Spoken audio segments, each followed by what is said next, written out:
Hello, good morning. So, nagluto pala ako ng beef pares. Gumamit ako ng brisket at saka ng tendons kasi may nakita ko nung isang araw. After ko siya slice, hinugasan ko and then pakuluan. After ko pakuluan ng 10 minutes, hinugasan ko ulit siya, tinapon ko yung pinagkuluan, and then nilagyan ko ng bagong boiling water sa separate na pot. Nilagyan ko ng onions, peppercorn at patis. Habang kumukulo, nag-fry din ako ng garlic pang toppings. At nung malambot na siya, hinango ko siya sa sabaw. Sineparate ko lang. Separate na pot, nagisa lang ako ng ginger, garlic at onions.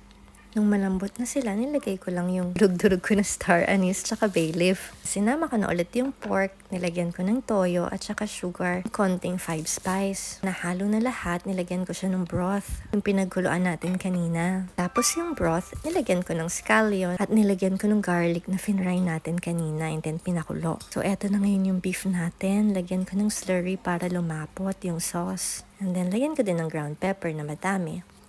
Tingnan mo siya, ganito na yung itsura niya. O, diba? Ang sarap, ang saucy. Hango na tayo.